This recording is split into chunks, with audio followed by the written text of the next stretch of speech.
As the theme of this year's OTC, it's the next 50 years of offshore developments. Let me assure you that the Norwegian subsea industry has what is required to be your partners now and in the future. I wish you a great seminar, best of luck in your future ventures, and thank you for your attention.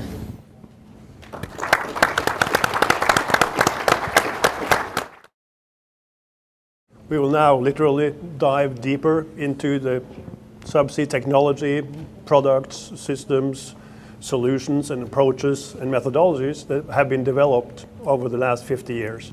We are lucky enough to have 8 very competent presenters and panelists with us. So we have 8 presentations in a way. To the left for you, you will see a state-of-the-art 8 well-developed subsea field, typically a Gulf of Mexico field, where you have a centralized manifold, you have 2 drill centers, you have 4 wells in each drill center, and you have 2 pipelines going from the infrastructure to shore to ensure round pigging and mitigate flow assurance issues. To the right, it says early engagement and use of new technologies. That is what typically the supplier can bring to the party. And by working together, you see that you can simplify the subsea infrastructure dramatically. We are up against shale oil. That's our competitor. We need to be much more efficient than shale oil. And that's what we are doing with these technologies. But it doesn't stop here. So, integrated operations. In this world, we are gathering lots of information everywhere. There are lots of monitoring and sensor technologies that are sitting on all systems that RL is producing and others as well. All this data goes somewhere, goes in somewhere. We have smart engineering solutions. It's a considerable challenge to set up a well-working processing system at the seabed. But we are getting there because of our collaboration with a range of suppliers and with our alliance partners. Separating water from production fluid enables transportation of mainly the value products, and that's really important. The volume. When we talk about treating water, the first question is, why do we have to treat the water?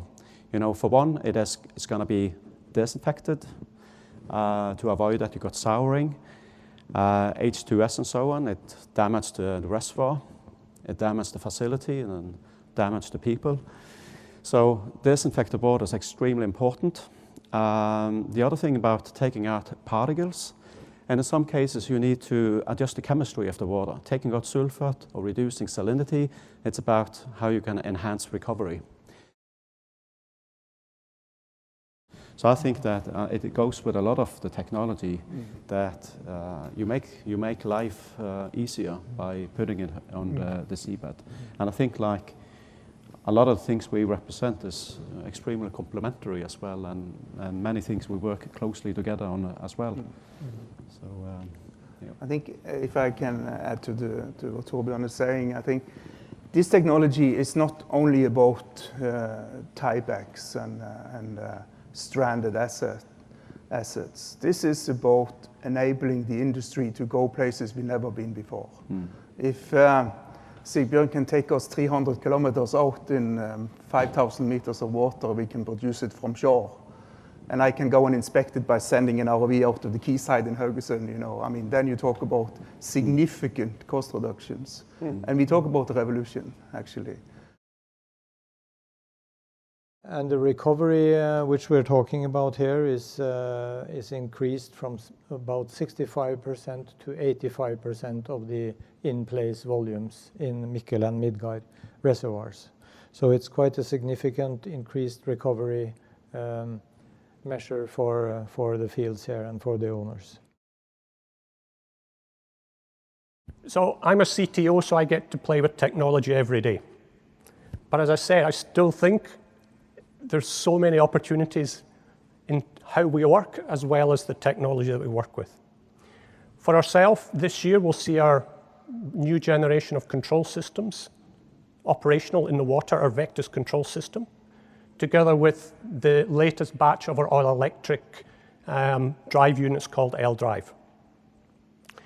We've also recently announced an investment in a company called Airborne, a manufacturer of thermoplastic composite pipes. And our global footprint and experience, as I mentioned, more than 25 years has gone that we've been serving this business and this market, and we have delivered more than 35 projects across the globe. We have delivered to any and every subsea province there is, and as you clearly see, we have a high installed base in West Africa, the North Sea area, and then of course here in the Gulf of Mexico. What you see here is one of the first subsea ROV sensors and a system that we did develop. That was something that we did good together with BP, and we have also had Innovation Norway with us on our team. We speak about, for example, subsea boosting or subsea compression like it's a product or a specific niche solution, right? But it really starts with understanding your field development, understanding your production scenarios and the reservoir, and how you intend to produce that along what we call the fluid journey from the sand phase all the way to your process facilities, be it offshore or tieback to beach. Then you need to apply the proper modeling exercise.